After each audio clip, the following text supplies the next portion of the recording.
And, the children in my class know, I always tell them, you don't have to be the smartest person in the class to be successful. If you work consistently hard, you will definitely reach success in your life.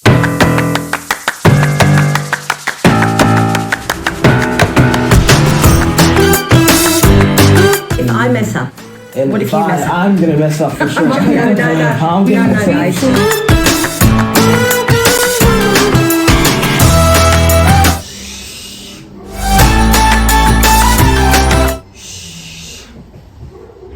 It's just a shambles. So you're good with your party time.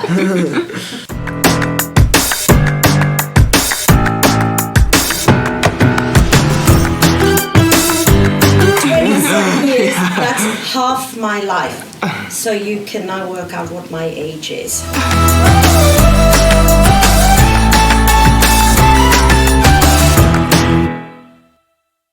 Welcome back to another episode of MedHigh 30 Years of Legacy.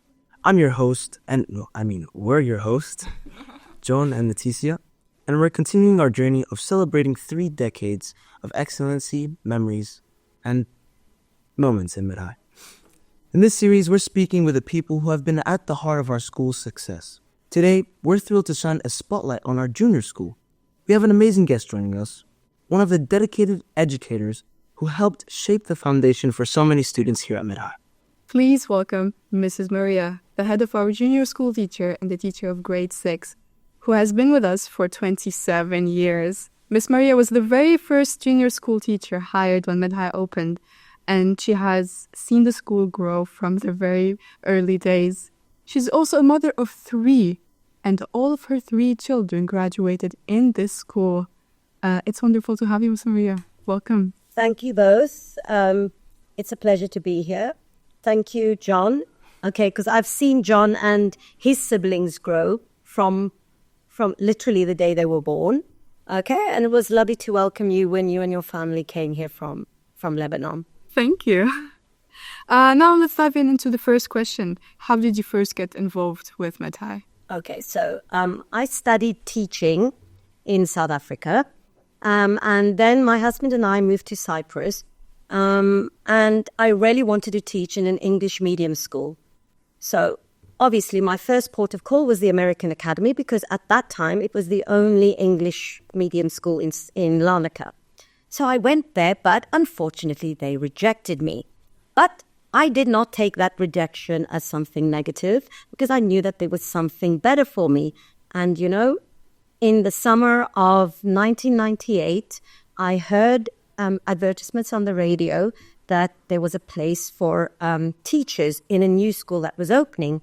And I was actually passing by. I stopped, I dropped my CV, and very soon, Mr. Nicolau, who was the owner of the school at that time, called me for an interview. I went, I was interviewed, and very soon I was accepted. So that's how you first got in. Absolutely. That's really interesting. And so I know that this is where I was meant to be.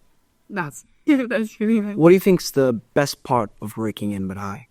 Okay, so, doing what I do every day is what makes me happy. I'm very passionate about my job. I love what I do. Like on a Sunday night, I will never say, oh, it's Monday tomorrow, I've got work, I can't be bothered. Sunday nights for me are like every other day of the week, because I know the next day I'm going to go and do something that I really enjoy doing, and something that I'm passionate about. Also, because we have a very friendly environment at the school and lots of fantastic colleagues, it's a pleasure. That's really interesting. I do agree. We do have a very close community here in Rochester. So what is your favorite part other than teaching little kids? Well, it's just the fact that everybody knows each other, and this family atmosphere, this the caring feeling that we have for each other at our school. It's something that is very precious, very close to me, and something I think that keeps me at this school. It's very evident, obviously, in the relationships we see around the school, especially. Absolutely. Can you share your favorite moment at MedHigh? Anything, something funny, memorable? Okay. Right. To be very honest, for this one, I'm actually going to read what I've written because I've been here 27 years, guys. I mean, Is a lot. that's half my life. So you can now work out what my age is. In any case, okay. Okay. So, for me, meeting new children in September every year is something that fills me with great joy. Okay. I'll touch in graduation ceremonies. Seeing my students move up from grade 1 when they first come to the school, all nervous and introverted, and then growing into confident young men and women, and they graduate from our school in year 6. I see every step of their growth. And I know that I've also played a role in their education, and that makes me feel very special. That is a special memory that I have. Also, having old students return to school to come and visit me. They come and visit me, they show me, they tell me what they've done with their lives. I introduce them to my current class, and that is quite a big highlight for the children to see, that there's history here. Also, having a lot of the children that I've taught actually come back to our school and bring their own children to our school. I mean, that is something very touching. The first time it happened, I have to say, I did shed a tear because I was so touched by it. Children, the majority of children enjoy the time at our school so much that they even want to bring their own children here to experience what they experienced as children. And then also the fact that we have lots of our staff members that are ex-students. Okay, that is also a fantastic memory that I have of our school. And of course, with the, the happy memories, we also have sad memories, because I've been here for so long, and I've seen children move through our school, finding out about the passing of some of our students has been very, very touching. And obviously very sad for us as teachers that have been here for a long time. So with the good, there are some bad memories, and that is one of the bad memories, unfortunately. There's no happy if there's no sad, like they say. But there's always going to be up and downs in life. Yeah, absolutely. Yeah. Absolutely. Okay. Right. Let's go back to how you said you love teaching. How has your teaching evolved throughout the years? Okay. Obviously, now that I've been teaching for about 27 years here, but actually 32 years in total. Wow. Okay. Right. Because of the progress in technology, learning has become more interactive. Okay, and the fact that we have everything to enable us in the classroom has helped a lot. Because as we know, a lot of children are, on their computers all the time. So we have to move with the times. Now, all the children that have been in my class know that I'm quite a technophobe. Okay, I'm not very confident on the computer, but I can handle it very well in my classroom, and I've learned a lot from the children because they teach me things that I didn't know about how to use the computer or on the computer or the projector and so on. So guys, very confident at it now. And of course, we also have a fantastic computer technician at our school, Mr. Adamo. I mean, he's also helped a lot in that area. Now, teaching has also changed a lot because we know that critical thinking is a skill that is very necessary to be able to survive in today's modern world. And this is something that as teachers, we try to implement more and more into our teaching. So this is also something that is different to how I used to teach in the beginning. We have to make children or help children try to think out of the box. Are there any other challenges you face other than this? Okay, being an educator and, understanding the value of education, I know that there are 1 billion different types of children with 1 billion different needs. And for me as a teacher, it is a challenge to ensure that I have helped each and every child reach their full potential. It's not an easy job. It's very difficult to be able to serve all the children in your class. But, at our school, our teachers are so dedicated that we want to do the best for each child that we have. And we try to push them to reach their full potential.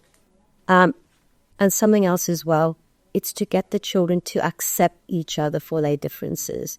Because this is an international school at the end of the day.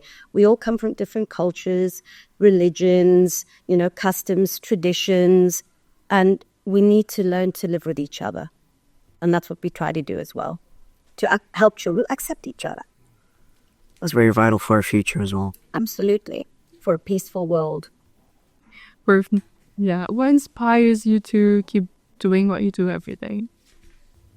Seeing children, especially children who face a lot of difficulties, seeing them reach their potential academically is what inspires me. Knowing that they've actually moved from one point to another, no matter how small, and just seeing the joy and the confidence that it brings them, that is what inspires me. And, the children in my class know, I always tell them, you don't have to be the smartest person in the class to be successful. If you work consistently hard, you will definitely reach success in your life. That's such a good advice to give. For sure. Why did you choose to teach your children here? Okay, why did I choose to bring my children to get... Well, I know the quality of our staff. I know how hardworking, how dedicated, how loyal they are, of how understanding, how enthusiastic they are, how well informed they are, how creative they are as teachers. And I knew that that was the best that I could offer my children as a parent. Okay, I know our school. I have 100% faith in our school. Okay, and that is why I chose to bring my children here as well. I mean, you've been here for 26 years. I mean, Chris, 27. 27. And can you describe how Medhai was like 3 words before and three words now? Okay, so 3 words I can use to describe Medhai in the beginning is, okay, first of all, it was small. Okay, so very small school. Smaller than now. So much smaller. In the junior school, during the first year, there were only 25 children. Yes. I mean, imagine now. I mean, again, in school. So, small, very enthusiastic. Sorry, I know that's 2. And then it was international, totally international. Children from all over. It's not that that has changed. But for that time, when the school first started, it was something quite new. Especially here in Cyprus. Yes, and especially in Larnaca. Yeah. Because only the academy was available for, non-Cypriots. But our school, I think, offered something that a lot of parents, international parents, needed. That's good. And what about 3 words now? Okay. Now, quality education, caring teachers, happy pupils. How beautiful. I think we can agree. How about it? We're all very sad to leave here. Yes, because you're coming to the end of your school career, isn't it? Yeah. Big change. Yes, absolutely. But you know what? You guys are ready. You are ready. As nervous as you may feel, you are ready. Thank you, miss. So what do you hope the school goes to in the future? Okay, so I think if we continue to find the dedicated teachers that we have found, up till now, the ones who give 100%, and, if we continue to inspire children, being teachers that want to inspire, and we help them continue to reach their full potential, then we'll be here forever. I hope so. I mean... Anything else you would like to add? No, I just want to say that, many people say to me, 27 years, why didn't you go and experience another school? No, I don't have a need for that. I'm extremely happy here. I've grown up here. I have a lot of faith in our school. The school is like my baby now that my 3 children have finished school. And, I care about it a lot. I care about the children, my colleagues, the parents. And so, I don't think I'll leave unless I'm asked to leave. I'm sure they will not ask you to leave Maybe they'll have to push me at some point. I think you're the best teacher that I ever had here. No. So lucky we have many, many fantastic teachers. Thank you. Thank you for all your wonderful answers. Thank you for joining us here today. And that's us signing off. Thank you for watching.